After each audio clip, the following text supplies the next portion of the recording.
Bienvenue dans ce webinaire sur l'inclusion des personnes en situation de handicap dans les activités outdoor et d'itinérance douce. On est ensemble jusqu'à 12h30. C'est Marina, ma collègue ici présente, et moi-même. Marina, je te laisse te présenter. Oui, bonjour à toutes et tous. Je suis Marina Darrier. Donc je travaille avec Maxime sur ce projet de webinaire. Je suis en charge des activités de pleine nature au sein du CRT Nouvelle-Aquitaine. Donc le sujet était pleinement dans notre thématique.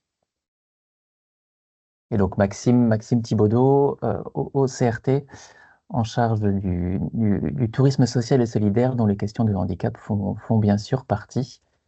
Le CRT, le Comité régional du tourisme, qui travaille sur ces questions de handicap, notamment dans le cadre de notre feuille de route du tourisme social et solidaire qu'on a travaillé depuis quelques mois avec l'UNAT Nouvelle-Aquitaine. Tout ça dans le cadre de notre stratégie de marketing durable. Sur l'organisation de ce webinaire, on vous invite à couper vos micros si ce n'est pas déjà fait, et puis à poser vos questions sur le chat. Il y aura un moment d'échange à la fin de ce webinaire. Voilà, donc on est bien dans le cadre des webinaires du CRT Nouvelle-Aquitaine.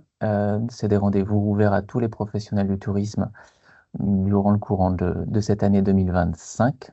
On vous annoncera les prochains rendez-vous à la fin du webinaire.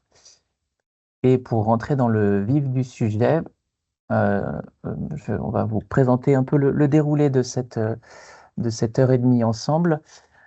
Annette Masson, la présidente de l'Association nationale Tourisme Handicap, nous fait le plaisir d'être parmi nous.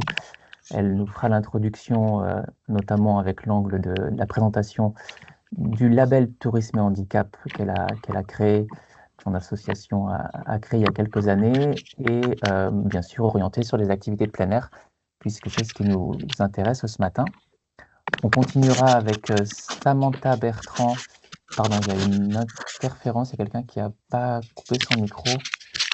Tac, merci de le faire. Avec Samantha Bertrand, si la technique fonctionne, parce qu'on avait quelques petits soucis tout à l'heure, mais on ne désespère pas. Avec Samantha Bertrand de Rochefort-Océan, l'agglomération en Charente-Maritime, qui nous parlera de l'approche un peu globale qu'elle a eue, qu'elle porte, qu'elle anime au sein de son territoire pour des vacances adaptées. On continuera avec Cédric Nafrichou de l'agence départementale Gironde Tourisme, qui nous parlera de l'expérience menée en Gironde autour des balades à roulettes.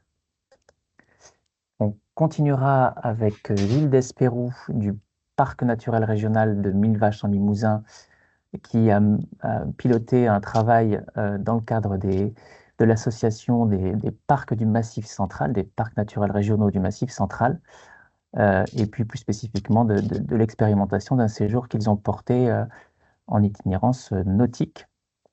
Et pour finir, on finira en beauté avec l'expérience, le retour, le vécu de Martin Petit, un créateur de contenu basé à Bordeaux, donc néo-aquitain, voilà, qui nous partagera donc son contenu, et on finira avec Marina et moi-même sur quelques pistes et quelques exemples inspirants à vous partager.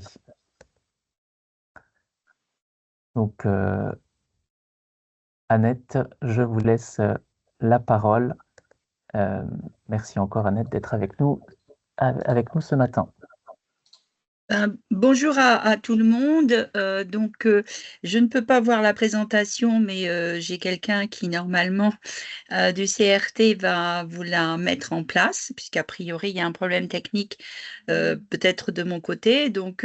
Ravie d'être parmi vous et merci de m'accueillir pendant ces quelques minutes précieuses. Alors, bien sûr, je fais l'introduction. Je pense que vous avez la diapositive sur la définition du handicap avec la loi de 2005, qui aujourd'hui a 20 ans, qui pour nous n'est pas un anniversaire, est un non-anniversaire, on va dire ça comme ça, parce qu'effectivement, on est tous censés, en tout cas dans tous les environnements possibles, avoir fait en sorte de pouvoir permettre aux personnes en situation de handicap d'accéder évidemment à l'ensemble des prestations, on va dire, de la vie commune. Donc voilà, cette loi, bon, je ne vais pas vous donner le texte, vous l'avez sous les yeux, mais toujours est-il, il est important de se rappeler qu'aujourd'hui, nous sommes, je vais dire, globalement à 50% de l'accessibilité en France, tout confondu, et donc il nous reste encore 50% pour faire évoluer les choses, et j'espère qu'effectivement, nous pourrons le faire. Alors, quelques chiffres qui vous sont transmis aussi par slide. Les chiffres, parce que je suppose que les slides seront mis en ligne après pour tout le monde, donc je fais en sorte de ne pas lire ce que vous avez sous les yeux, mais je voudrais porter votre attention sur le fait que beaucoup de sujets portent sur le handicap en fauteuil, et que, bien entendu, il faut penser à l'ensemble des handicaps quand quelque chose est fait. Il ne s'agit pas uniquement de penser au fauteuil. L'objectif, c'est quand on met en place des possibilités, il faut penser à l'ensemble des personnes en situation de handicap, et que vous sachiez bien que il y a beaucoup de handicaps invisibles qu'on oublie souvent, à commencer par le handicap auditif, qui est le premier en France, handicap auditif, avec 8 millions de personnes qui sont en situation de difficulté auditive. Donc en fait, alors qu'au niveau des personnes en fauteuil, c'est à peu près 1 million de personnes. Donc c'est juste pour vous dire que, attention de ne pas se focaliser sur un handicap, mais penser à cet ensemble, et penser évidemment au handicap dit invisible sur un certain nombre de points où il est nécessaire je dirais, de s'attacher si on veut vraiment être dans ces éléments-là. Alors, la présentation suivante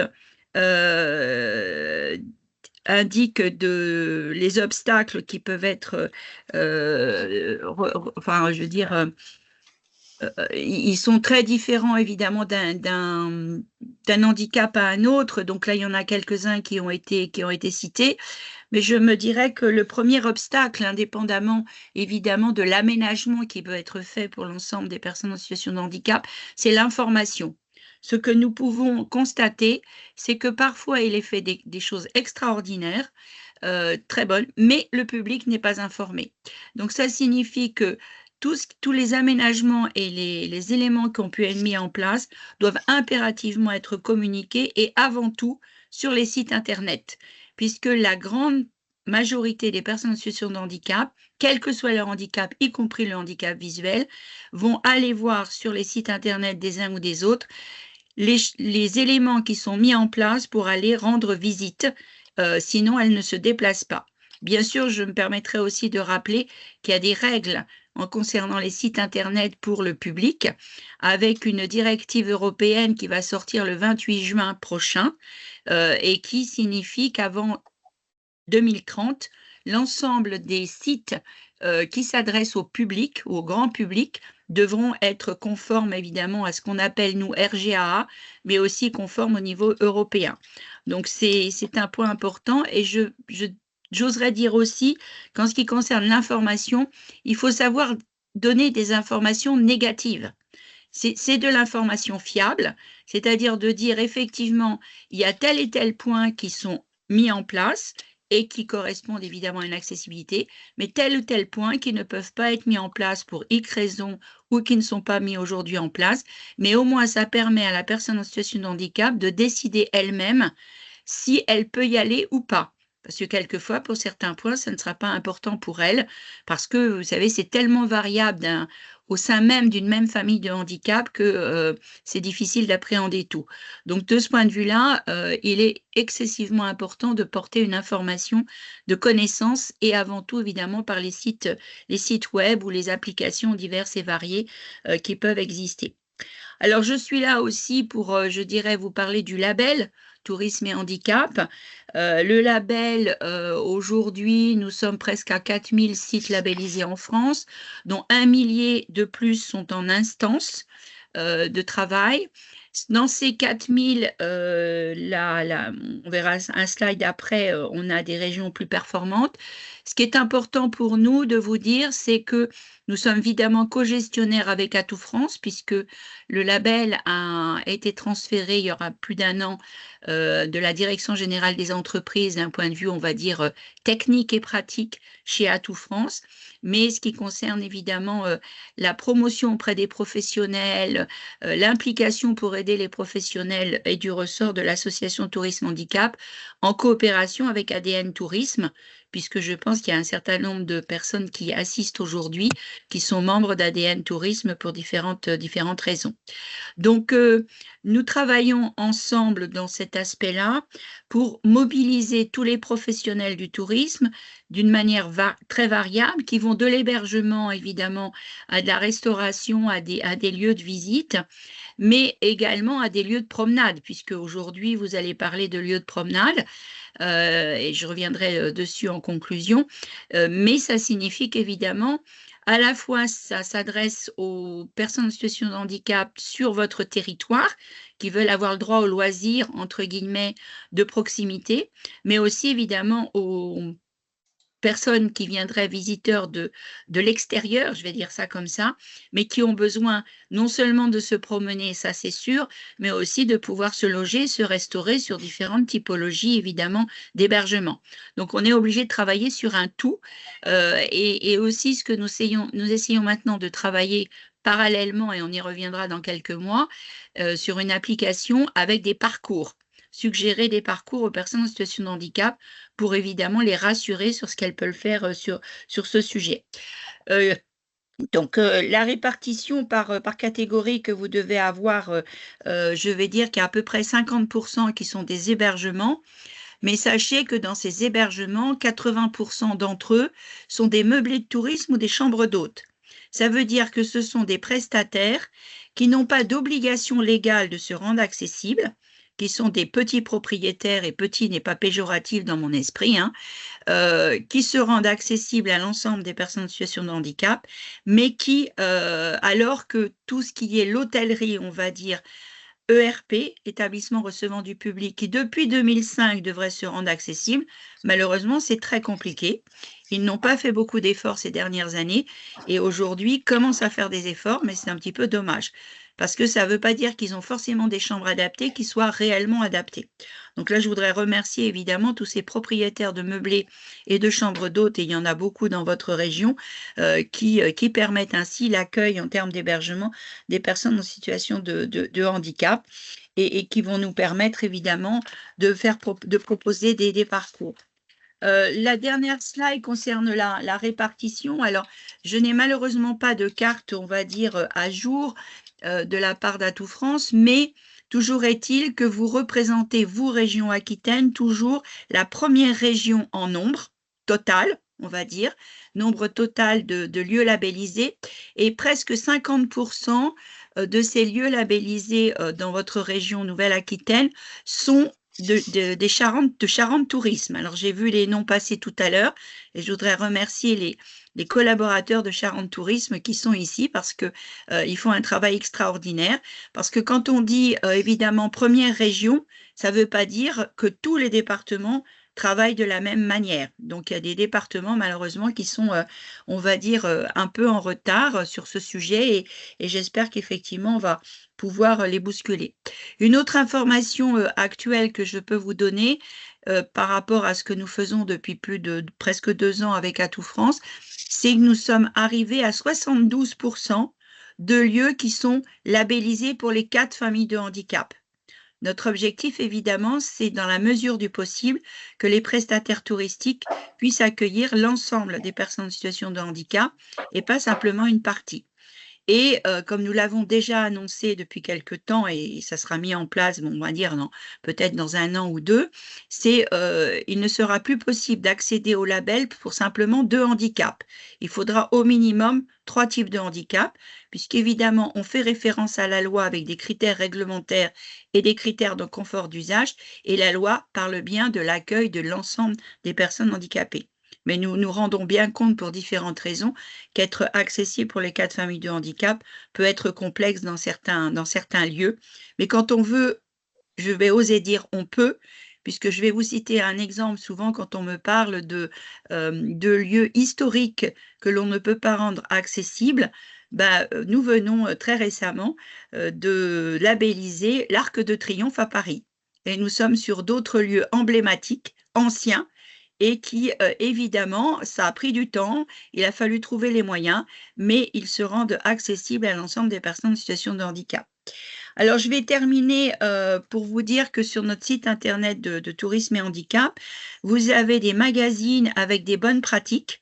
Et comme vous allez parler évidemment de lieux naturels, je vais dire, vous avez dans notre dernier magazine des pages sur des sentiers de randonnée qui ont été mis en des chemins de randonnée, qui ont été mis en conformité pour les 4 familles de handicap.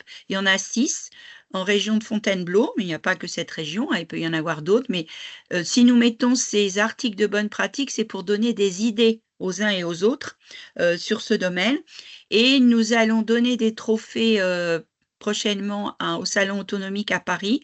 Et le trophée Le coup de cœur de l'association Tourisme Handicap est une association qui s'appelle Et si on se promenait, qui nous a beaucoup aidé à rendre évidemment ces sentiers accessibles pour les 4 familles de handicap. Et nous travaillons maintenant avec les Ardennes. Donc aussi, si vous voulez des contacts avec les Ardennes qui sont franco-belges, pour être exact, nous pourrons vous être utiles parce que je pense que les échanges de bonnes pratiques sont intéressants. Voilà, je pense que j'ai tenu mon timing et je vais donc vous passer la parole et j'attends tout à l'heure quand ce sera le moment des questions, s'il y en a. Merci beaucoup en tout cas. Merci Annette. On a mis dans le chat, dans le fil de discussion, le lien vers le site internet avec les magazines, comme ça vous pourrez les retrouver directement. On peut en effet saluer et remercier nos collègues de Charente Tourisme et des CDT de manière générale qui nous ont aidés à préparer ce webinaire, hein, Catherine, Emmanuel, Laurence et les autres. Ils sont nombreux. Ils sont nombreux présents ce matin et nombreux de manière générale. Et puis, on va du coup rester en Charente avec Samantha. Samantha, je sais que tu es avec nous, mais je sais que tu nous entends, mais est-ce que tu peux parler? Est-ce que mon micro marche? Oui, alléluia. Oui, super, voilà. Allez, on est parti. Par contre, je vais compter sur toi, Maxime, pour passer les slides. Je ferai un petit... Ça marche. Merci beaucoup. Bonjour à tous, donc Samantha Bertrand, je suis coordinatrice tourisme durable et accessibilité maintenant depuis 20 ans à la communauté d'agglomération Rochefort-Océan et je tiens à saluer, elle est dans la salle, elle se reconnaîtra, Mélina Bonneau qui a rejoint notre équipe depuis 3 ans, qui est chargée de mission tourisme et accessibilité, donc on aurait vraiment pu faire la présentation à 2 voix et je fais aussi un petit coucou aux collègues de Charente Tourisme, Charente avec un S, sans qui on n'aurait pas avancé autant sur la thématique. Donc, Maxime m'a demandé de vous présenter la démarche sur notre territoire et Annette Masson me fait pas mal il y aura beaucoup de références par rapport à la présentation d'Annette. Donc, Rochefort-Océan, on est sur la Charente-Maritime, on est sur un grand site de France. Et voilà, pour vous présenter, pour les personnes qui ne connaîtraient pas notre territoire, on est sur 25 communes. La ville-centre, c'est Rochefort, donc plutôt ville d'art et d'histoire avec la Corderie royale qui est elle-même labellisée pour 4 handicaps. Donc, comme quoi on peut être monument historique et labellisé. On a du littoral, on a 2 îles avec l'île d'Aix et l'île Madame, des marais, des espaces naturels. Et pour simplifier, on va dire que nos publics, c'est les familles, les curistes. Donc, qui souvent ont des petites difficultés de marche, ce genre de choses. Donc, qui vont complètement aussi, qui sont vraiment la cible aussi de notre démarche, les excursionnistes.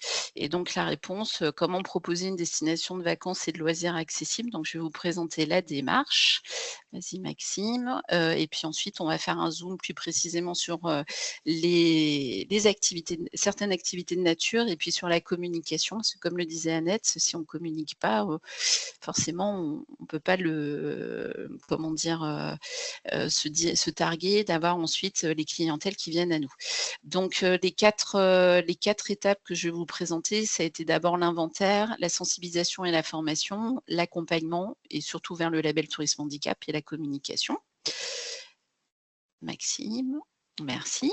Donc le parcours d'un visiteur, voilà, Annette en a parlé, bah, c'est aussi bien vraiment des sites qui sont très connotés touristiques, hébergement, restauration, sites de visite, mais office de tourisme, mais il ne faut pas oublier aussi, les espaces publics, les transports, les commerces, la communication et on a de la chance à l'agglo quelque part d'avoir soit les compétences, soit de travailler aussi avec les communes.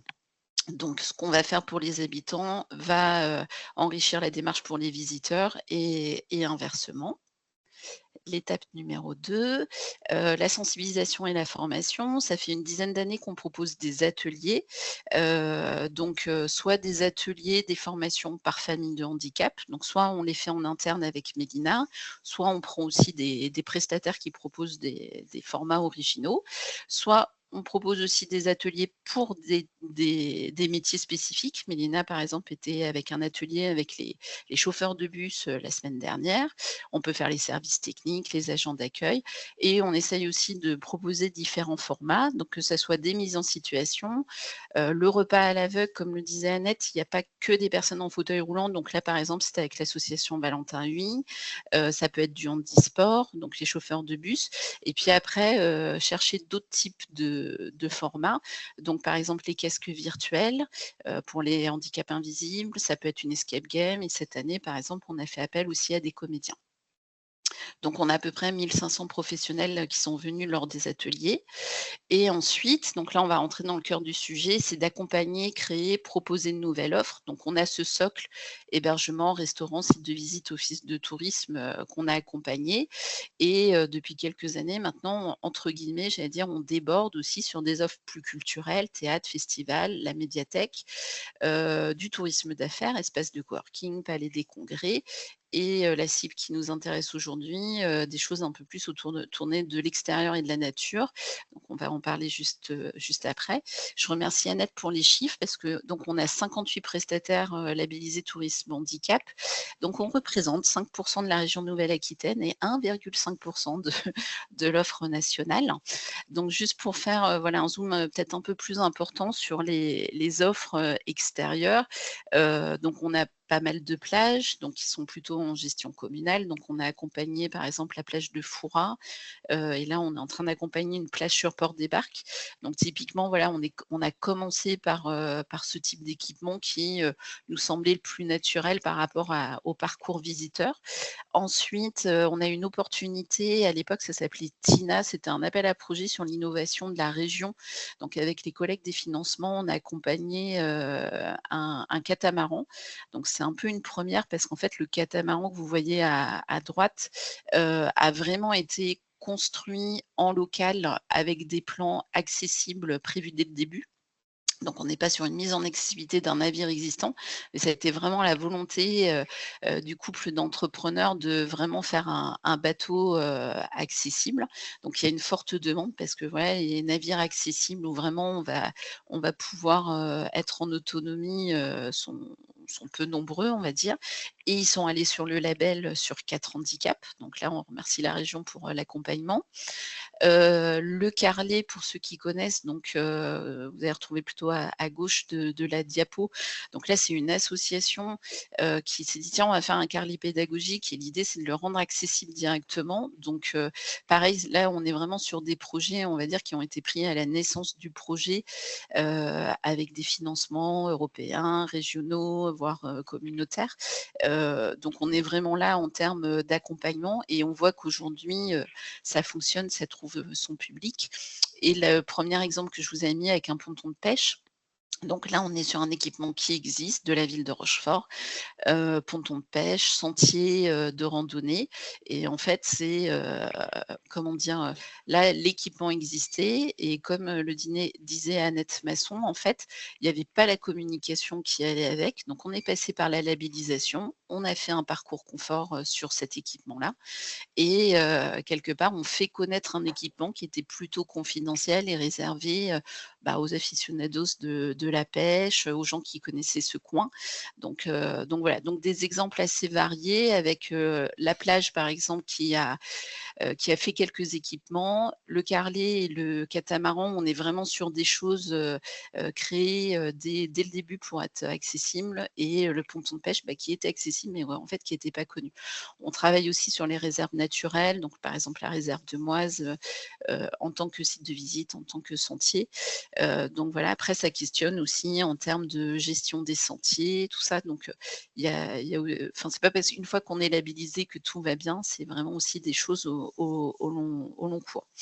Le bas de la diapositive, c'est des offres qu'on va référencer, qui sont pas encore labellisées, où il y a des petites choses qui bloquent, mais où il y a vraiment un accueil, tant de la structure que de l'accueil humain qui est qualitatif. Donc par exemple, un centre nautique à Rochefort qui accueille très régulièrement, qui a un savoir-faire sur l'accueil des groupes, ou la calèche de l'île Madame, où voilà, encore il y a des petits ajustements, mais la calèche a été faite par exemple pour accueillir des personnes en fauteuil, et fait aussi de la médiation sur d'autres handicaps. Donc c'est vraiment à la marge, mais voilà, il y a quelques prestataires qu'on va mettre en avant. Et le travail en cours, et je pense que ça fera le lien avec l'intervenant ensuite. J'ai dit à Maxime, ça c'est des choses encore, on est un peu dans les cartons, on n'a pas encore validé, enfin vraiment, comment dire, finalisé. C'est le piéton et le vélo, parce qu'on a beaucoup de sentiers de randonnée, on a 2 véloroutes voies vertes, la Flo-Vélo, la Vélodyssée. Donc il y a un travail en cours avec le comité départemental de randonnée pédestre sur les balades à roulettes. Donc j'en dirai pas plus vu que c'est l'intervenant d'après. Et puis un nouveau défi là, qui nous est demandé de plus en plus aussi par la part des clients et des visiteurs, c'est des vélos adaptés. Donc voilà, on a plusieurs loueurs de vélos, il faudrait qu'on voit voilà, comment un peu les accompagner là-dessus. Voilà. Maxime, diapo, voilà. Donc il y a eu l'idée des parcours. Donc nous, ça fait à peu près 9 ans. Dans le guide de l'accessibilité, j'en parlerai tout à l'heure, on propose ce qu'on appelle des parcours confort. Donc ils ne sont pas labellisés tourisme handicap. On en propose 8. Là, par exemple, je vous ai mis l'arsenal maritime de Rochefort. Et en fait, ce qu'il faut se dire, c'est notre cahier des charges, c'était se dire, on propose moins de 2 km. Bon, Rochefort est assez plat, donc il n'y a pas de dénivelé, et le parcours doit regrouper plusieurs labellisés tourisme handicap, par exemple un restaurant, un hébergement, un site de visite. On mentionne l'office de tourisme le plus proche, et après il y a des services, alors vous en trouverez d'autres, mais il y a parking, arrêt de bus, sanitaire, banc, un peu tout ce qui vous permet de faire une balade dans de bonnes conditions. Et comme le disait Annette Masson, des fois, on n'est peut-être pas au top sur certains niveaux d'accessibilité. En fait, on a fait le choix de le mettre.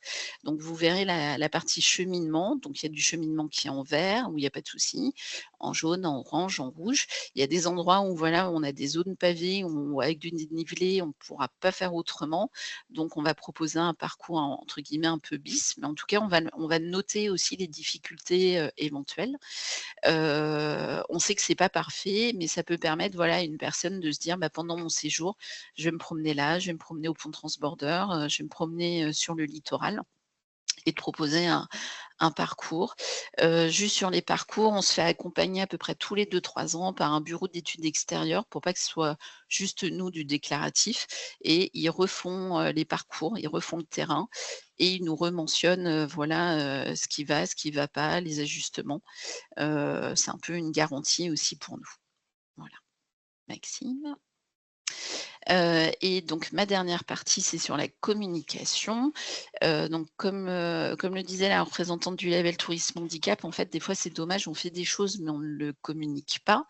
Donc sur notre territoire, il y a un guide de l'accessibilité, donc on en est à la 12e édition, il fait une 60aine de pages, où vous allez retrouver en fait toute l'offre tourisme handicap. La présentation du territoire, elle est en facile à lire et à comprendre, on va en parler juste après, et on n'a vraiment que quelques prestataires à la marge, par exemple comme la Calèche, un club nautique, qui ne sont pas labellisés mais qui sont quand même mentionnés.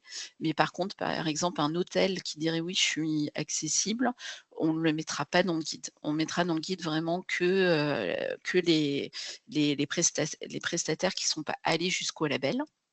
Donc, il est diffusé en format papier et en format PDF. Alors juste Maxime, si on peut revenir sur la diapo d'après et après, voilà.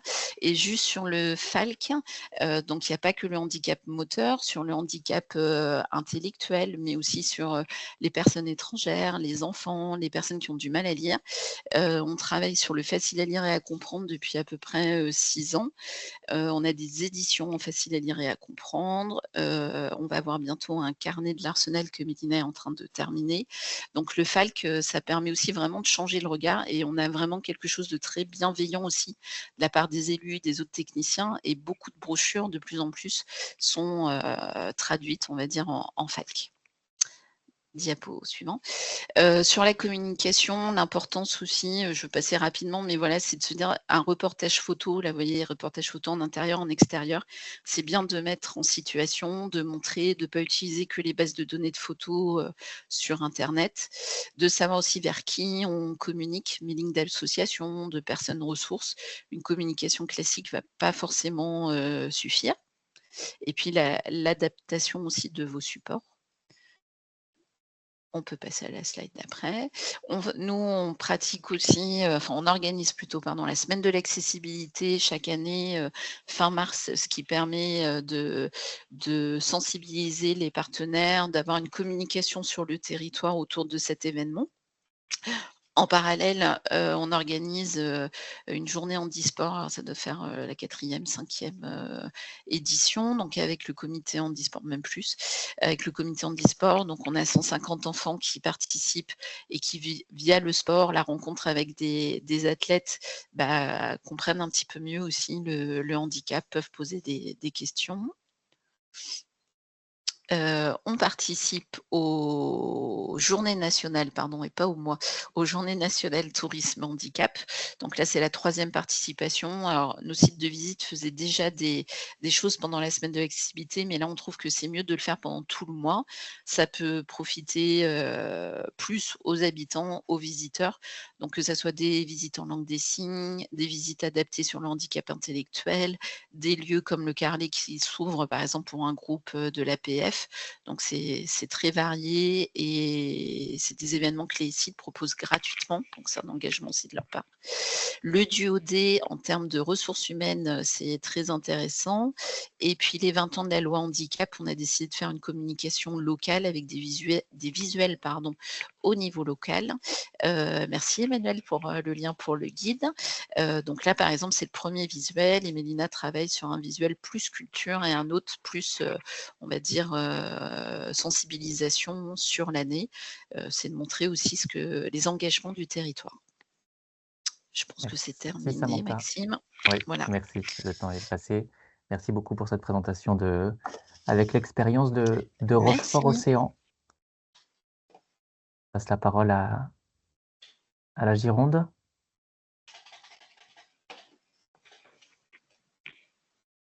Oui, effectivement, on va enchaîner avec l'exemple spécifique des balades à roulettes avec Cédric Nafrichou. Je te laisse prendre le contrôle sur le PowerPoint. C'est ce que je viens de faire. Voilà. Parfait. Parfait. Bien, merci. Donc, je suis Cédric Nafrichou. Je dirige le pôle itinérance patrimoine et écotourisme à Gironde Tourisme. Et je vais vous faire part donc de cette expérience balade à roulettes qu'on verra qui est portée par la Fédération française de randonnée, mais qui nous a permis de faire un lien avec tourisme et handicap. Donc, en ce qui nous concerne, l'accessibilité à tous fait partie de notre feuille de route qui est portée par le schéma du tourisme. Le schéma du tourisme de la Gironde porte le nom de document d'orientation tourisme et loisirs. Et donc, il y a un axe entier qui est consacré à la solidarité et l'accessibilité à tous.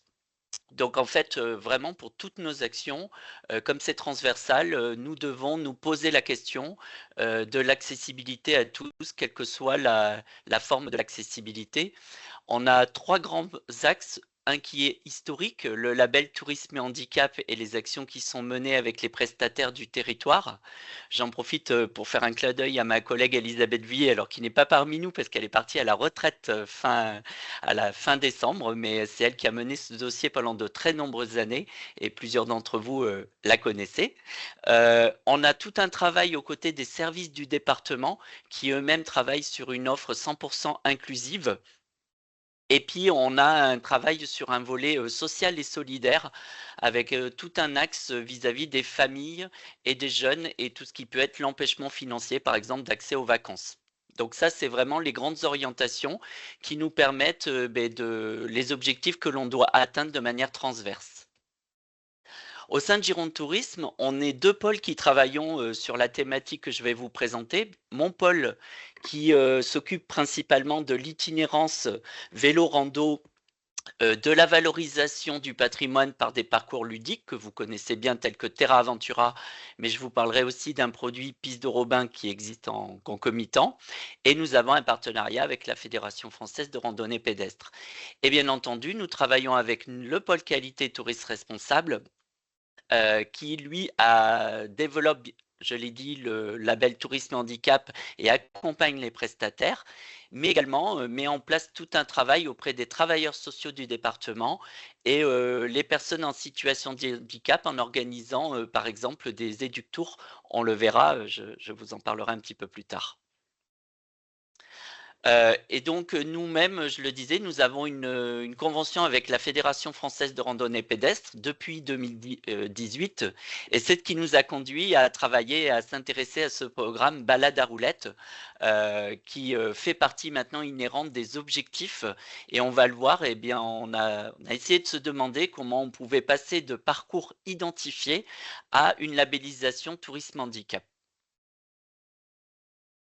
Les balades à roulettes, qu'est-ce que c'est? Eh bien, ce sont des parcours identifiés assez courts, qui font environ 500 mètres à 4 km, disposant d'un parking à proximité, et donc qui vont pouvoir être accessibles aussi bien à des personnes à mobilité réduite, en fauteuil, qu'à des personnes qui ont des difficultés à se déplacer sur un terrain qui serait un peu accidenté, par exemple, qu'à des parents avec des poussettes ou des enfants avec des petits tricycles ou vélos. Alors, je précise bien des petits tricycles et vélos, parce qu'il se trouve qu'on a des balades à roulettes qui ont été développées dans des espaces naturels du département de la Gironde. Or, les vélos, ils sont interdits. Donc voilà, hein, c'est vraiment pas du vélo. Et donc, l'idée, c'est de pouvoir proposer des balades comme ça, assez courtes, qui soient accessibles au plus grand nombre. Et ce qui est intéressant dans le projet, c'est que ça concerne aussi bien les familles que les personnes en situation de mobilité réduite. Donc, il y a vraiment un côté balades qui peuvent être des bons plans pour tout à chacun. Donc, une fois que les choses sont posées, la Fédération française de randonnée pédestre collabore avec le comité départemental handisport et tous les parcours font l'objet d'un repérage. Donc on va le voir, hein, il y a près de 80 parcours qui ont été identifiés, tous ont été repérés et donc il y a des mises en situation et un travail qui est effectué pour faire cette évaluation du parcours. Et donc, en travaillant avec des personnes elles-mêmes en situation de handicap qui donnent leur avis et qui permettent d'évaluer ce parcours et de le valider selon le référentiel de la Fédération française de randonnée pédestre. Faut savoir que les balades à roulettes, j'ai oublié de le dire, était une expérimentation qui avait été menée conjointement à la base entre la Gironde et les Pyrénées-Atlantiques. Donc voilà, et ça a généré ce référentiel qui depuis est devenu un référentiel porté au niveau national. Alors, ce qui était intéressant pour nous, c'était d'envisager de pouvoir labelliser certains parcours tourisme et handicap. Il en existait déjà dans Bordeaux. On avait déjà un parcours qui avait été labellisé tourisme handicap pour découvrir une balade dans Bordeaux. Et donc, on a commencé un travail en rapprochant les critères tourisme handicap de ces parcours qui sont identifiés balade à roulettes. Alors, avec des critères qui peuvent être parfois plus exigeants ou nécessiter plus d'ajustements en termes d'aménagement. On rencontre souvent des difficultés au niveau du parking qui ne correspondent pas toujours aux attentes ou d'autres aspects tels que les pentes. Voilà. Et donc, cette double approche a permis de conduire aux premières labellisations de parcours. Donc là, vous avez 5 exemples de balades à roulettes de la fédération. qui sont mises en avant et qui ont été labellisées tourisme handicap pour 3 types de handicap. Donc ça a été une première étape, ça s'est fait sur les 2 dernières années et ça a permis, voilà de progresser. Bien entendu, notre but maintenant, c'est de poursuivre et d'avoir d'autres balades à roulettes qui puissent être, tourisme handicap. On l'a dit tout à l'heure, la communication est importante, c'est bien de les identifier. Maintenant, il faut que le public, y compris les personnes en situation de handicap, puissent connaître cette offre adaptée. Alors bien entendu, la fédération, Gironde met les fiches à disposition sur son propre site internet. On peut toutes, les télécharger et connaître toutes les informations sur ces balades.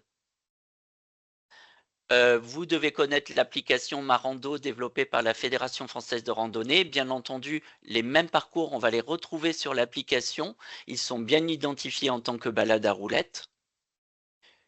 Une particularité, nous avons formé les bénévoles du comité Gironde de la Fédé départementale de randonnée à la saisie dans Sirtaki, donc qui est la base de données régionale qui permet de stocker toute la donnée.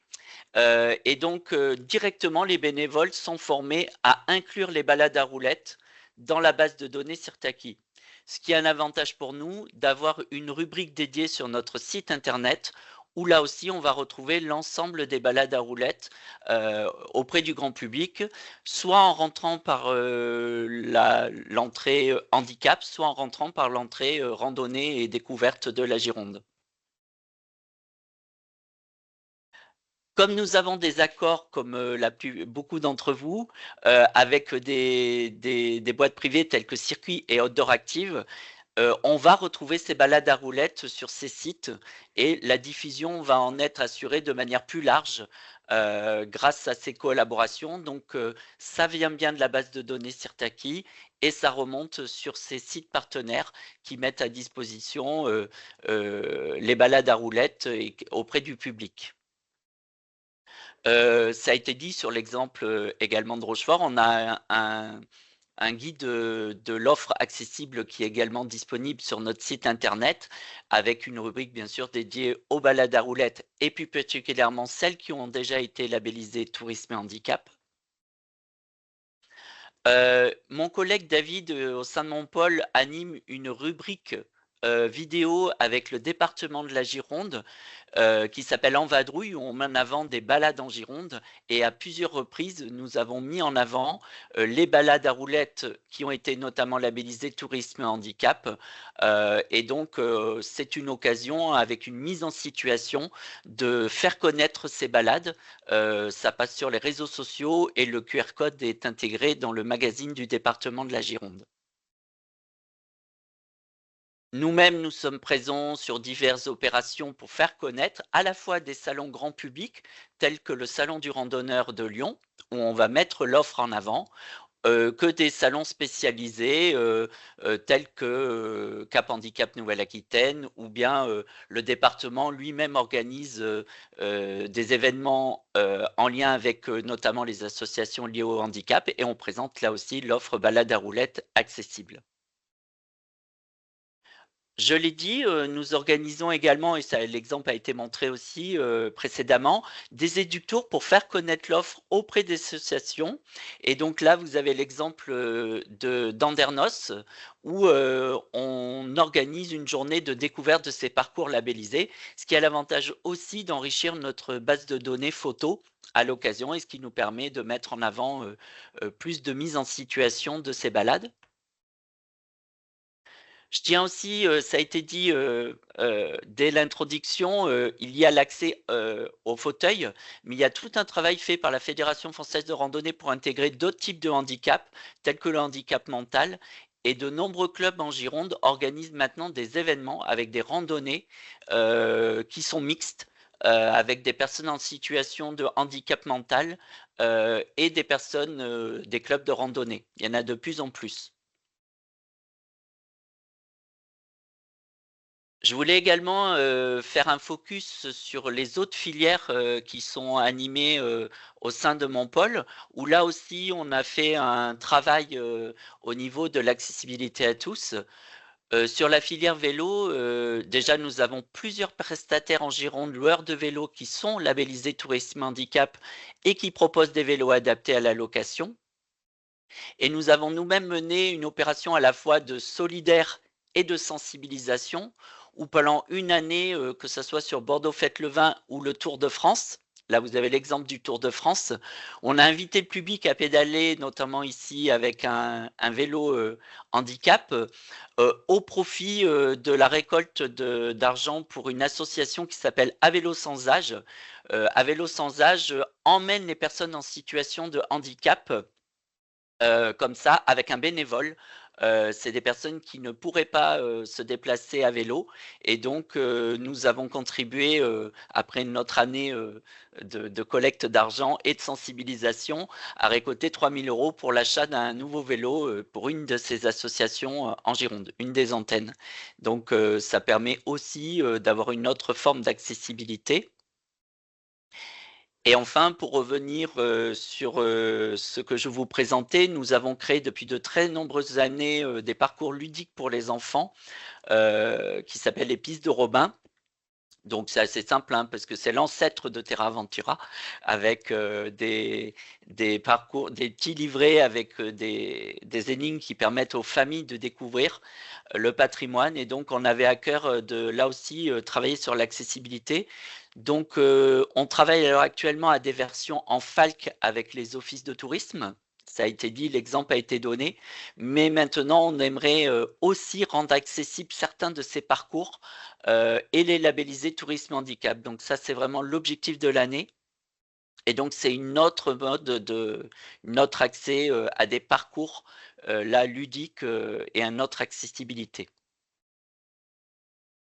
Si vous souhaitez, alors je vais devoir m'excuser parce que je devrais vous quitter à 12h15, hein, mais Marina pourra prendre le relais si vous avez des questions à la fin. Mais je vous ai mis toutes les coordonnées, non seulement sur mon pôle ou sur le handicap, et bien entendu la Fédération française de randonnée pédestre, son comité Gironde, qui pourra là aussi répondre à vos questions sur les balades à roulettes si vous en avez. Voilà. Merci beaucoup, Cédric. C'était très clair sur ce projet partagé avec 2 structures qui allient vos différentes compétences. Donc, merci beaucoup pour cet exemple très concret. Et on est parfaitement à quelques minutes près dans le timing. Donc, on va pouvoir présenter le nouveau sujet qui est l'expérimentation d'un séjour en itinérance nautique et bivouac au sein du PNR Mille Vaches. C'est Gilles Despérou qui va présenter un petit peu ce projet. Gilles, est-ce que tu peux activer ton micro et... Oui, c'est bon pour le micro. C'est ta le caméra cas. peut-être. Est-ce que vous m'entendez? On t'entend. Oui. Tu nous vois bien. Je te laisse prendre le contrôle si tu le souhaites là sur la présentation. Bonjour à tous. Donc, merci Marina. Je suis Gilles Despérou, donc chargé de mission de tourisme durable dans le parc naturel régional de Mille Vaches en Limousin. Donc, alors je dois pouvoir prendre. Voilà, je vais contrôler ça. Voilà. Donc, alors, comment je fais défiler par contre, Marina? Tu as la flèche. Ouais. Juste en cliquant sur l'écran.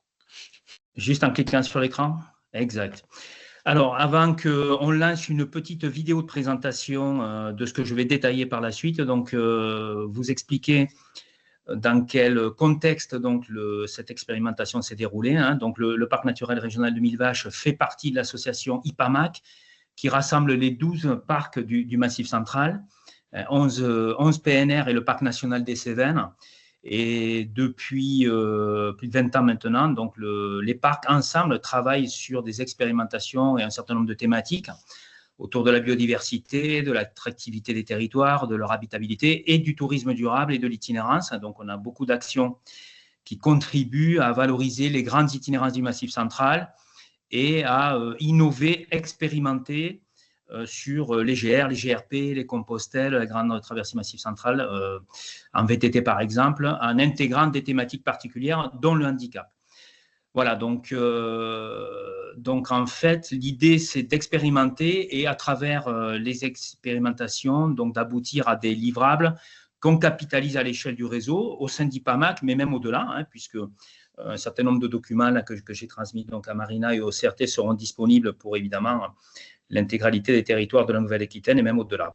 Voilà donc dans le contexte dans lequel s'inscrit cette expérimentation que vous voyez, qui a été donc intégralement d'ailleurs financée par l'Interparc Massif Central. Voilà, donc le budget était un budget Interparc Massif Central. Voilà, donc on va peut-être pouvoir lancer le… Voilà, donc oui, juste préciser qu'effectivement, cette expérimentation, vous le voyez, s'est déroulée donc en 2021, pendant 2 jours, un samedi, un dimanche, ça aura son importance, on va l'évoquer. Et puis, donc, sur le lac de Vassivière, qui, vous le connaissez hein, pour certains, donc un grand lac donc, de plus de 1000 hectares à cheval sur la Creuse et la Haute-Vienne.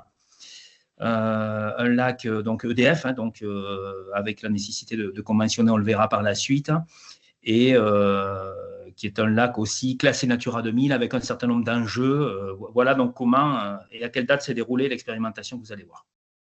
Voilà pour le… Hop, on va passer. Alors, pour ce petit teasing, merci. Donc, pour ce petit teasing, cette petite vidéo réalisée, alors j'aurais dû le dire en préambule, donc cette expérimentation a fait l'objet en fait d'un appel à manifestation d'intérêt lancé par IPAMAC et le Parc de Mille Vaches. Et vous voyez donc évidemment le monde du canoë. Donc, cette expérimentation a été organisée par le club de canoë-kayak d'Émoutier, qui est une des villes portes du parc. Alors, donc la cible, c'était effectivement pour eux de développer leur activité en direction des publics handicapés mentaux, avec lesquels donc, le CKE avait l'habitude de travailler. Donc, l'idée, c'était d'expérimenter une itinérance nautique de 48 heures sur le lac de Vassivière, dans un contexte donc, un peu particulier, avec notamment, vous l'avez vu, des embarcations un peu spéciales qui permettent d'amener beaucoup de monde. Donc, comment ça s'est organisé avec, en fait, en regroupant le personnel et les résidents de 2 établissements accueillant des handicapés, donc les AT d'Émoutier, donc 3 personnes et un éducateur, ainsi qu'un foyer à Aubusson, l'une des autres villes du parc de Mille Vaches, juste à l'extérieur, avec là 4 personnes, 4 résidents, une éducatrice et une veilleuse de nuit. Voilà, avec la nécessité, évidemment, pour faire de l'itinérance nautique, d'avoir des résidents plutôt autonomes, avec des bonnes capacités d'adaptation, plutôt motivés, pas forcément inquiets pour appréhender l'élément liquide, l'eau. Voilà, donc au total, on s'est retrouvé avec 13 personnes, hein, les éducateurs inclus, et pour donc un week-end donc en septembre. Alors, à noter que la difficulté pour organiser ce mini-séjour, hein, ce week-end, ça a été que de faire travailler les encadrants, donc un week-end. Au départ, on était parti sur 48 heures pleines, hein, avec donc 2 matinées, 2 après-midi. Ça n'a pas pu être le cas, puisqu'il faut tenir compte des contraintes horaires de ces établissements, du foyer, de l'ESAT. Et donc là, on s'est retrouvé avec donc une journée qui a démarré à 14h30 le samedi, qui s'est terminée le dimanche en fin de journée. Voilà, donc ce sont des contraintes dont on doit tenir compte quand on travaille ou quand on veut développer des projets en itinérance avec des personnes handicapées mentales, hein, c'est qu'elles ont besoin forcément d'être encadrées, d'être accompagnées. Elles ne peuvent pas partir comme ça sur l'eau, pagayer seules et être en totale autonomie. Et donc, ça génère évidemment des contraintes. Je précise juste que j'ai participé à la journée du samedi. Voilà, donc j'étais sur l'eau le samedi, mais vous avez constaté qu'il y avait un bivouac. Bon, je n'ai pas dormi sur place.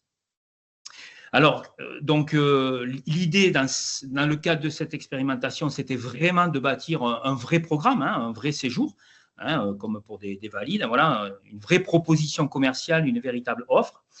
Donc, vous l'avez vu, hein, donc l'itinérance était au cœur du projet. Donc, il s'est agi de proposer 48 heures d'itinérance à la pagaie, voilà, en milieu naturel, donc sur le lac de Vassivière.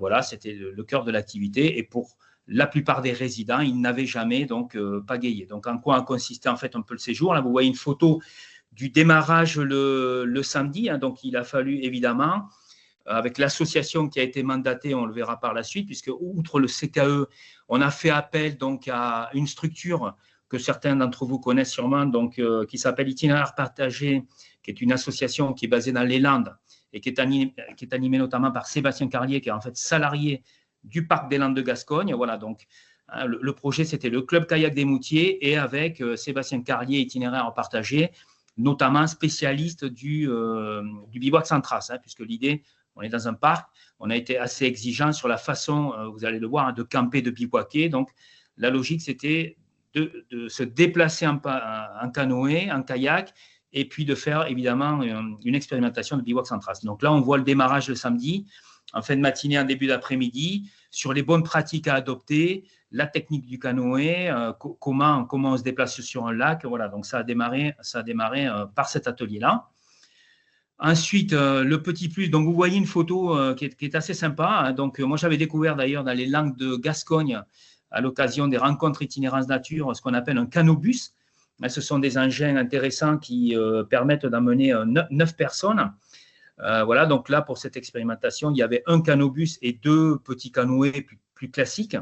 Et donc, ce qui permettait d'assurer une rotation et de changer de canoë quand on le pouvait. Le canobus, lui, il est géré donc par le brevet d'État, donc par le guide qu'il maîtrise. Et donc, les gens sont ensemble et c'est plutôt rassurant. Donc, ça permet aussi de pagayer un rythme et ça permettait au CKE de le faire vivre parce que le club venait de faire l'acquisition de ces engins. Donc, le but, c'était de voir de quelle manière ils pouvaient l'utiliser. Voilà, donc en fait, l'expérimentation, ça a été une navigation donc, tout le samedi après-midi. Et puis ensuite, le dimanche, on verra des photos par la suite, le samedi après-midi, pour ensuite découvrir le lac et aller jusqu'à l'aire de bivouac.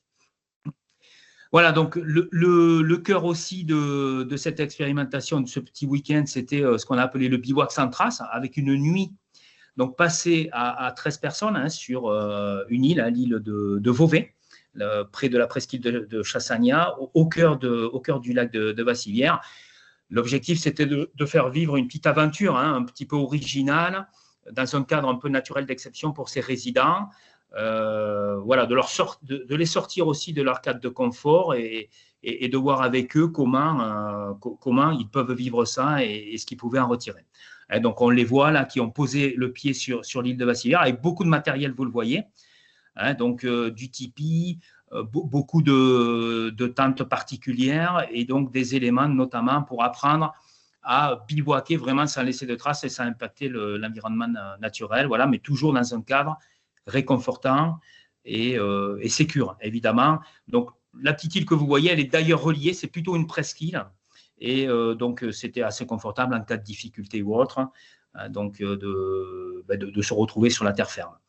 Voilà, alors, donc le bivouac sans trace, ça a été donc quasiment 6 étapes.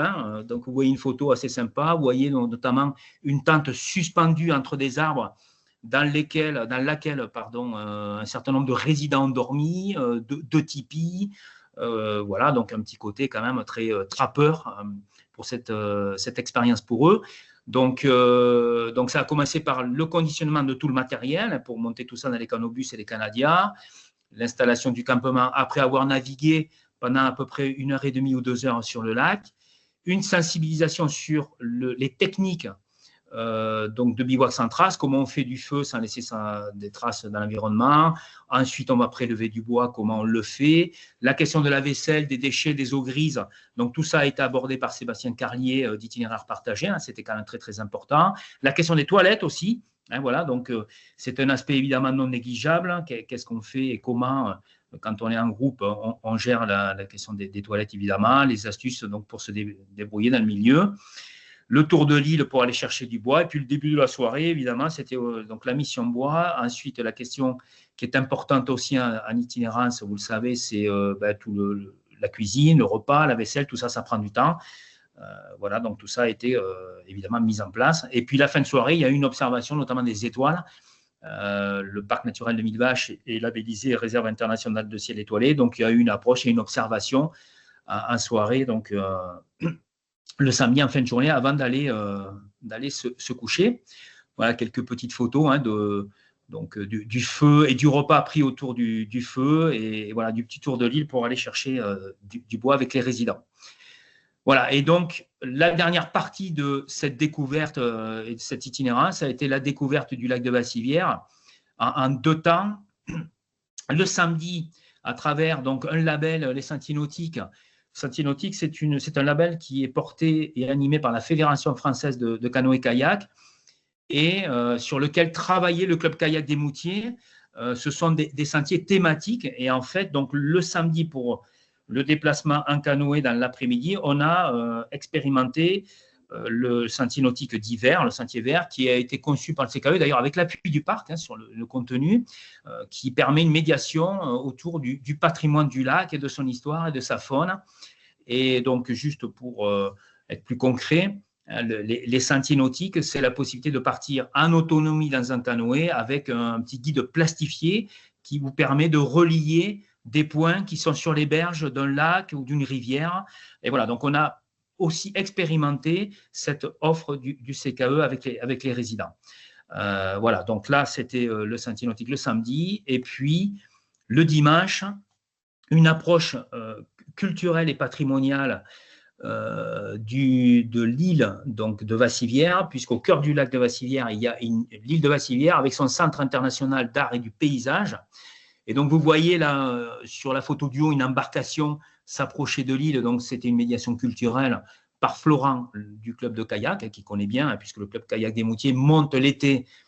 Oui, je n'ai pas précisé pour ceux qui ne le savent pas, et Moutiers, ce n'est pas directement sur le lac, mais en période estivale, ils ont 2 mois d'activité directement sur le lac au départ d'une plage, la plage de Broussa. Donc, ils sont capables de faire de la médiation culturelle. Voilà, et donc, un tour de l'île pour aborder un petit peu notamment l'ensemble des sculptures, puisque le centre d'art pose beaucoup de sculptures hors les murs. Et ensuite, donc, une visite concrète, notamment on voit le phare du Centre international d'art et du paysage. Et donc, les résidents sont montés pour observer, faire une petite lecture de paysage, aller également faire un tour sur l'île. Il y a une boulangerie qui fait du pain. Enfin, voilà, donc un programme complet avec une approche culturelle pour l'ensemble des résidents. Alors, donc, qui a participé? Je l'ai déjà un petit peu évoqué, mais c'est important, hein, on s'est appuyé sur des prestataires qui ont de vraies compétences et de vrais partenaires. Pour monter ce séjour, il a fallu conventionner avec EDF. J'entendais tout à l'heure la nécessité d'avoir conventionné. Nous, on a conventionné là, avec EDF pour notamment pouvoir bivouaquer sur l'île de Beauvais parce que donc, le lac appartient à EDF, l'île appartient à EDF et que dans l'absolu, le bivouac n'est pas autorisé. Donc, sur l'île de Vassivière, voilà, donc là, il a fallu une autorisation particulière. Et puis, donc, travailler avec l'association Itinéraire Partagé, qui possède de vraies compétences en matière d'itinérance nautique, avec notamment Sébastien Carlier ou Frédéric Gilbert, d'ailleurs, un ancien du Parc des Landes de Gascogne, qui en faisait partie aussi. Voilà, donc, les structures sur lesquelles et avec lesquelles, donc, on a travaillé pour expérimenter. Alors, les points forts et les points faibles… Gilles, je te coupe une seconde pour te rappeler juste le temps. Effectivement, là, on passe sur la partie aussi très intéressante d'analyse. Je propose d'activer un tout petit peu, s'il te plaît, pour laisser après la parole. Je suis un peu long, effectivement. Bon, je peux passer, mais en tout cas, ce qui est important de dire, c'est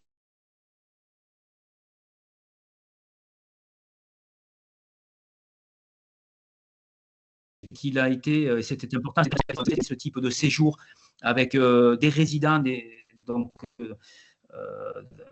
handicap et puis un club de kayak. Voilà, donc je vous laisserai, de toute façon, ça sera transmis, je vous laisserai voir un petit peu ce qu'il a été. Ce qu'on peut dire en tout cas, c'est que la difficulté, c'est quand même, moi je l'ai constaté aujourd'hui, je dois dire que cette expérimentation, le club de kayak aujourd'hui n'en a pas fait une offre pérenne. Et notamment parce que l'un des constats qu'on peut faire, c'est qu'une station sport nature, elle a l'habitude de faire des prestations à la journée, à la demi-journée, mais qu'organiser des week-ends avec des résidents et des groupes constitués pour eux, c'est pas facile. Voilà, donc ça, c'est le point qu'on peut en faire. Les perspectives sur ce type de séjour, c'est que la bonne période, évidemment, à Limousin, puisque là, on est quand même à 800 mètres d'altitude, donc à Limousin, on peut faire ça en gros entre mai et septembre, même octobre, c'est un peu juste. Voilà, donc, mais c'est intéressant le printemps parce que ça permet d'aller à la découverte du patrimoine naturel, notamment, qui est en éveil ou autre, et de faire de vraies observations. Il y a des animaux qui nichent aussi, il y a du héron sur l'île de Vassivière, donc ça permet de trouver de bonnes conditions, peut-être plus intéressantes même qu'au mois de septembre.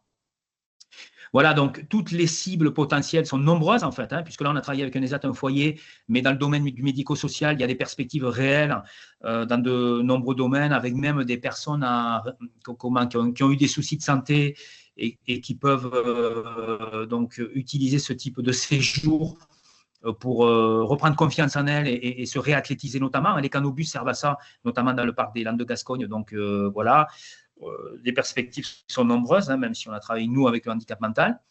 Voilà, commercialiser des séjours pour le CTE, évidemment, c'était l'objectif. Le séjour a été totalement réussi, mais aujourd'hui, on n'a pas forcément les moyens, même le personnel n'est pas disponible pour accompagner 48 heures des groupes constitués, mais on peut aujourd'hui facilement développer des séjours de ce type-là.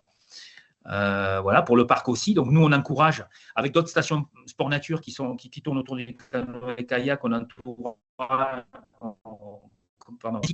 au développement de ce type d'offres, mais concrètement, ce n'est pas évident. Et pour les parcs du Massif central, par contre, ce qui est intéressant, c'est qu'on a une fiche méthode qu'on vous laissera, et d'ailleurs qui sera accessible, hein, avec comment on organise concrètement un séjour de ce type-là, comment on fait du bivouac sans trace, le budget, par exemple, pour faire du bivouac sans trace, qu'est-ce que ça représente, comment on s'équipe, quels sont les enjeux, comment on conventionne.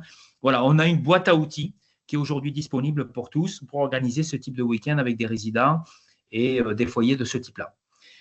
Voilà, donc, quels ont été les partenaires de cette opération un petit peu originale à l'échelle du Massif central, hein, puisqu'on a été les seuls d'ailleurs à travailler sur l'itinérance nautique. Voilà, je vous remercie de m'avoir écouté. Et voilà, je vais être obligé de vous quitter, moi aussi, je ne vais pas pouvoir rester très très longtemps, puisque je suis un séminaire d'ailleurs des parcs du Massif central. Voilà, merci. Merci beaucoup, Gilles. C'était très complet et la vidéo a permis vraiment de se rendre compte du résultat. Je reprends la suite où il nous reste effectivement un témoignage qui est le vécu d'un créateur de contenu en situation de handicap. C'est Martin que l'on accueille pour la visio. C'est bon au niveau de la connexion et du son. Tu laisses te présenter, Martin. Oui, bonjour à toutes et tous. Donc, je m'appelle Martin Petit, j'ai 33 ans. Moi, je suis sur Bordeaux depuis environ 8 ans parce que j'ai eu un accident à cette même date. Ça fera 8 ans cet été, fin de l'été, et je me suis retrouvé en rééducation à Bordeaux. Je vous épargne beaucoup de détails sur le parcours, sinon ça va être très long. Et du coup, j'ai fait ma rééducation à la Tour de Gassier à Bordeaux. Et du coup, voilà, je suis resté. Moi là-bas, je suis originaire de Tours. Je faisais mes études à Nice et je suis resté sur Bordeaux pour plein de raisons parce que j'avais besoin de refaire un peu le reset complet de ma vie. J'avais pas forcément envie de retourner en Touraine non plus, ni à Nice où je faisais mes études. J'ai repris un master à Bordeaux et maintenant, ça va faire, voilà, je vous dis, bientôt 8 ans que je suis là et que je crapahute par ici. Voilà, donc moi je pense que ça va être un petit peu décousu et c'est aussi peut-être pour ça, Maxime, où tu vas pouvoir peut-être me poser des questions ou me remettre un peu sur les rails. Moi j'ai entendu beaucoup de choses, je me suis noté aussi pas mal de petites choses. Moi je crois beaucoup en la valeur de l'exemplarité et au fait de répéter les propos et aussi voilà, d'avoir des temps comme ça qui permettent de rappeler que c'est essentiel en fait de se saisir de ces sujets-là. J'ai beaucoup aimé, Annette, quand tu as dit que oui, en fait, ça manquait cruellement d'informations. Moi, je le vois en tant qu'usager. Par exemple, quand je veux aller, je sais pas, à un endroit que je prenne sur Airbnb, même dans un hôtel ou même sur des sites comme Gringo. Je dis ça parce que je l'ai fait dernièrement. La difficulté, souvent, c'est que on a beau avoir des filtres qui permettent de mentionner le fait qu'on est, par exemple, PMR, ça va changer, ça va réduire drastiquement, en fait, le nombre de logements qui sont potentiels. Je donne l'exemple volontaire de Airbnb parce que là, pour le coup, c'est très flagrant. Par exemple, avec Airbnb, on va avoir, je sais pas, une multitude de 1000 logements. Tu vas mettre maison de plein pied. Et en fait, on va se retrouver avec 10 potentiels logements. Alors que dans les 10 potentiels logements, comme le disait Annette tout à l'heure, il y a des difficultés que moi, je vais pouvoir peut-être surpasser, entre guillemets, là où des fois, ça sera plus compliqué. Et qu'est-ce que je voulais dire d'autre? Je sais plus ce que je voulais dire. Maxime, si tu veux me... Peut-être te dire aussi que Martin, on t'a proposé d'intervenir, de partager ton vécu, ton ressenti, et aussi parce qu'on invite tous ceux qui nous suivent aujourd'hui sur ce webinaire et qui vont voir en replay à te suivre demain sur tes réseaux sociaux. sur tes différents supports, et Mhm. notamment via le CRT, puisqu'on va avoir un partenariat. Tu fais partie de l'équipe des 12 narratrices, narrateurs. Ouais, c'est ça. J'insiste un peu sur le NA, c'est le petit jeu de mots, petit clin d'œil, nouvelle NA Ouais. comme Nouvelle-Aquitaine.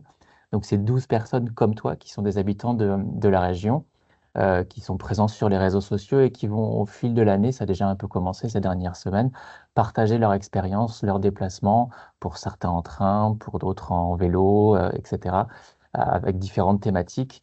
Et toi, ta plus-value, ben, voilà, c'est aussi ta situation de handicap et de montrer là où les échecs, les difficultés, et puis bien sûr les réussites de séjour en Nouvelle-Aquitaine, puisque l'objectif de notre démarche dont tu fais partie, c'est de montrer l'accessibilité, enfin toutes les richesses de la région. Mhm. Non, non, mais et puis après, il y a aussi une chose qui est essentielle. Moi, je sais que de manière très personnelle, et je pense que c'est valable pour beaucoup de personnes dans ma situation, pourtant, Dieu sait que je suis volontaire, etc. Mais c'est que souvent, il y a tellement d'informations, il y a tellement d'entités, il y a tellement d'écueils et de l'appréhension par rapport à elles, que souvent, on va se décourager. Et moi, je sais qu'il y a eu pas mal de moments où même avec... je pense à ça là, parce que ça me traverse l'esprit, donc je vous le partage. Avec mon ex petite amie, on devait se rejoindre du côté de Clermont. Et en fait, j'essayé de chercher un logement, etc. Et à force en fait de chercher, à force de pas trouver d'informations, ou même d'avoir des choses un peu déceptives, parce que je me suis retrouvé à envoyer des messages à des hôtes sur des plateformes. Tout de suite, on me dit c'est compliqué, etc. Et puis en fait, bah, au final, tu te décourages, tu vas pas. Et je pense qu'il y a un vrai enjeu aussi, le fait de réassurer des personnes dans ma situation sur le fait que voilà, il y a des choses qui existent, il y a des choses qui sont possibles. L'information, il faut qu'elle vienne à nous. Pourtant, moi, pareil, mon biais, c'est que l'information, je pense qu'elle me vient un peu plus naturellement parce que bah, j'ai la chance d'être suivi par pas mal de personnes, pas mal de collectivités, pas mal de choses. Donc, j'emmagasine aussi de l'information. Après, c'est aussi moi mon travail de comment j'arrive à la restituer, et ça, c'est pas évident non plus. Et des fois, c'est vrai qu'il y a, il y a, il y a il y a un tel niveau d'information qu'on s'y perd un petit peu. Donc je pense que voilà, le fait déjà de répéter les choses, d'avoir de la récurrence dans les propos, de trouver des temps comme on a là pour parler de ces sujets-là, bah, c'est hyper important parce que voilà, il y a des personnes qui vont œuvrer sur le terrain directement. Et je vous dis, moi je pense que la finalité dans tout ça, c'est surtout de réassurer les personnes sur le fait qu'il y a des choses qui existent et qu'il faut qu'on avance sur ça, hein, tout simplement. Ça rejoint un peu les propos de Samantha et d'Annette, je trouve, en début de webinaire, sur le fait que, l'information est importante, l'information fiable, juste, même si elle peut être compliquée parfois à expliquer. Et puis la formation, la sensibilisation de toutes les personnes qui vont être en situation de t'accueillir demain, que ce soit un hébergeur, quelqu'un dans les transports, quelqu'un dans l'hébergement. Ouais, et puis après, ce qui est dommageable, c'est que je trouve que les personnes qui vont nous aider, c'est finalement celles qui sont le plus concernées et que des fois, on attendrait aussi d'aller un petit peu plus loin. Et c'est aussi pour ça que l'enjeu, il est au-delà des gens qui travaillent dedans, c'est qu'il faut sensibiliser. Et pour sensibiliser, ça rejoint un petit peu les valeurs d'exemplarité dont on parlait tout à l'heure. C'est que déjà, si on voit qu'il y a telle collectivité qui fait ça, bah, ça va peut-être donner des idées à d'autres. Et puis derrière, c'est des choses toutes bêtes. Mais si des gens nous voient, nous, dans des endroits où on nous attend pas, ça fait aussi, ça participe à une sensibilisation un peu plus grand public. Et c'est aussi comme ça que les choses prennent un petit peu plus de grandeur finalement, enfin, in fine, quoi. Mm, tout à fait. On peut peut-être laisser un peu de temps aussi pour des échanges. Peut-être juste avant, Marina, si tu veux passer les dernières diapos, et puis on conclura comme ça pour laisser un peu de temps pour les échanges, notamment si vous avez des questions pour Martin, et puis bien sûr pour nos précédents intervenants qui sont encore avec nous. Oui, bon, j'enchaîne rapidement, ok, pour après laisser le temps aux échanges. On avait simplement abordé cette dernière partie pour synthétiser, on va dire, les informations qu'on a vues ce matin en termes de pistes, ressources et autres exemples inspirants.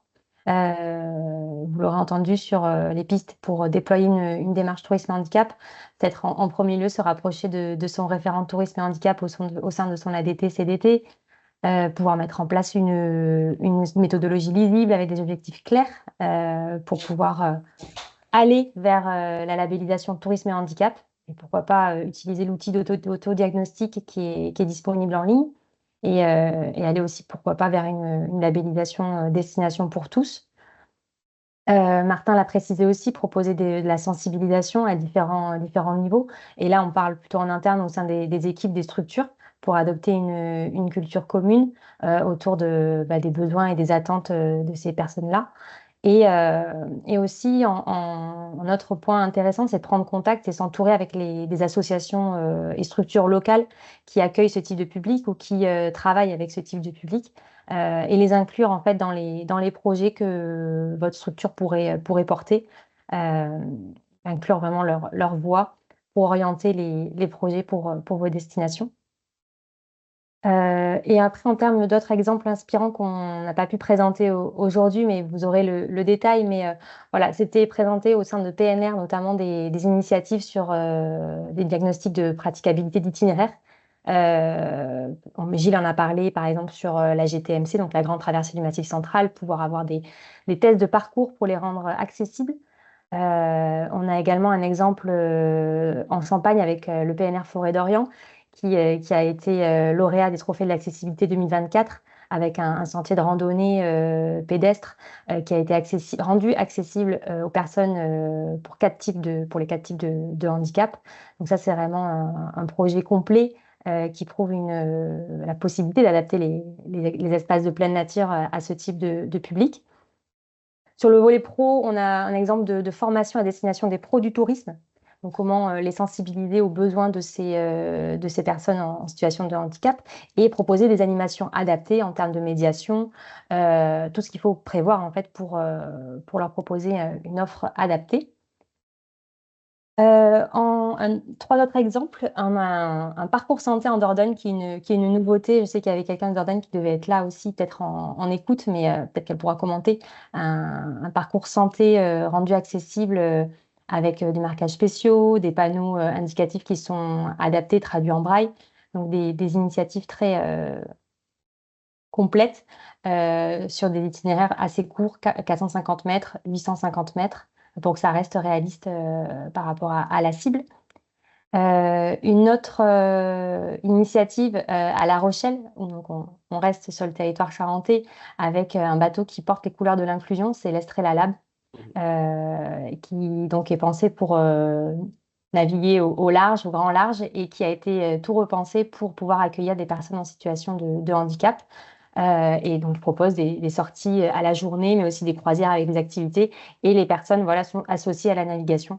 Donc c'est un très beau projet. Et pour conclure, c'était partager le projet qu'on avait mené avec The Willed World, qui est un couple handi-valide, où vous voyez sur la photo, Pierre est porteur de handicap suite aux attentats du Bataclan à Paris, et continue de voyager, de faire découvrir la France et le monde. On avait mené un partenariat avec eux pour un voyage sur le canal de mer à vélo. Il avait parcouru le Bordeaux-Toulouse à vélo avec sa compagne et documenté tout ce récit pour rendre accessible l'itinéraire. Voilà, j'espère que je n'ai pas été trop longue et qu'on va quand même pouvoir écouter les questions éventuelles et échanger plus librement. Notamment si vous avez des questions vis-à-vis de Martin, de son expérience, que je trouve toujours intéressant d'écouter des gens qui vivent ça au quotidien. Moi, j'invite tout le monde à le suivre sur les réseaux sociaux. Je fais un peu de teasing. Il va y avoir des actualités très intéressantes dans les semaines, dans les mois qui viennent. On n'en dit pas plus, non, il faut laisser le mystère. Tu peux le dire si tu veux. Il y a notamment des séjours que tu vas faire là. Je te laisse annoncer ce que tu veux, mais ce qui est sûr, c'est qu'il y aura des séjours en Nouvelle-Aquitaine. Il devait y avoir aussi, on peut le dire, tu t'avais prévu un séjour dans les Pyrénées il y a ces derniers jours, et puis finalement tu l'as reporté au mois de juin. La météo t'a empêché de partir en Joëlette dans les Pyrénées, mais c'est que partie remise, donc je vous invite à suivre Martin sur les réseaux pour suivre ses aventures, notamment en Nouvelle-Aquitaine. Ouais, la prochaine à Bergerac. Et d'ailleurs, ce qui est drôle, c'est que tu vois, bah, c'est vous qui organisez un petit peu le séjour et je sais que vous avez eu des difficultés à trouver des lieux accessibles. Donc ça prouve aussi, tu vois, la difficulté qu'on a et que ben, finalement, c'est pas une fois de temps en temps, c'est que pour nous, c'est tout le temps. Et ça s'implante, enfin, ça s'imbrique dans toute la charge mentale qui nous incombe au quotidien et tout le reste. Et que bah, des fois, ça fait du bien en fait de pouvoir aussi compter sur des personnes ressources. J'ai entendu ce mot-là plusieurs fois, bah, parce que ça nous permet aussi de nous décharger un petit peu et d'avoir un peu moins de ce côté déceptif et justement de pouvoir profiter pleinement sans avoir à se poser 1000 questions, quoi. Mm. Il y avait une question de Béatrice Courouble, qu'on salue au passage. Bonjour Béatrice, connaissez-vous le label d'accessibilité Handispot? Alors la question était peut-être plutôt orientée vers Cédric.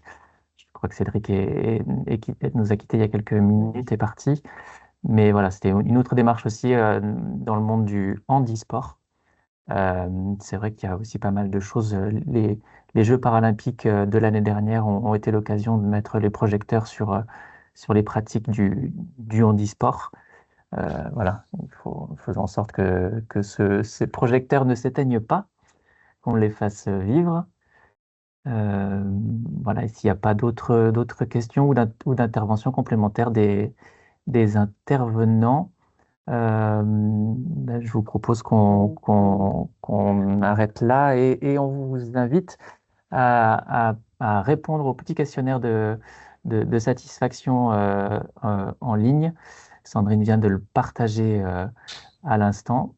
Et puis, on vous invite bien sûr sur nos prochains rendez-vous. Si vous êtes intéressé, alors, autre sujet, par le marché belge pour accueillir convenablement nos amis belges en Nouvelle-Aquitaine. On vous invite à vous inscrire au webinaire prochain, donc c'est le 28 mai. Et puis voilà, vous voyez les programmes Terra Aventura, on en a parlé, le marché américain, et puis encore un autre sujet sur la réutilisation de l'eau dans les hébergements touristiques. Voilà les différents sujets pour ces webinaires. Il va être l'heure de conclure. On va remercier chaleureusement nos intervenants, malgré les petits problèmes techniques. On aura réussi à aller jusqu'au bout du webinaire et du timing. Merci encore à chacune et à chacun d'entre vous.